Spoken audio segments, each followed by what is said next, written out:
Here's a guy always prepared. Let's get down to business with Adam Swift. Thanks, Kenny.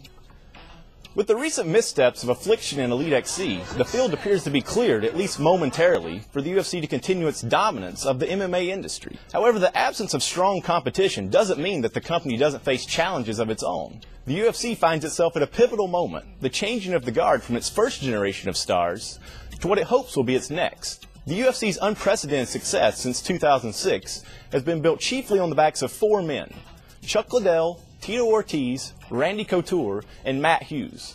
Together, the group accounts for 7 of the top 10 UFC pay-per-view numbers of all time, including 4 of the top 5. To put those numbers in perspective, the Cortez account for nearly 80% of the company's buys during the current MMA boom. But now, all 4 find themselves in the back 9 of their careers, with Liddell and Hughes mired in losing streaks, compounded by bouts with injury, while Ortiz appears set to leave the company for greener pastures after going winless in his last 3 UFC fights. Couture is the last man standing as he prepares to return for one last run after a year-long battle to leave the company. The test of whether the UFC is a fleeting fad or on its way to becoming a sustained entertainment powerhouse depends on its ability to create new stars.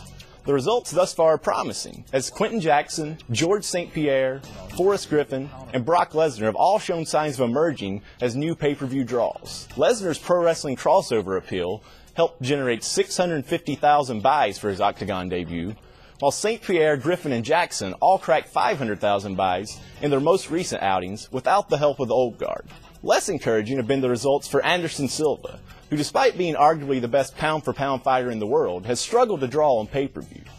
So as the UFC builds its global empire, the future of the company may be less about its competitors and more about its ability to create the new stars necessary to sustain its brand. For Inside MMA, I'm Adam Swift. All right, thanks, Adam. You are the next big draw. Wow, that was good. That's good. That's good news. I mean, I think so. I mean, I think it'll be a huge draw, your fight with Penn. yeah, but I hope so. You know, I hope so. I know a lot of people look up to it, and I'll buy it. I will buy that. Yep.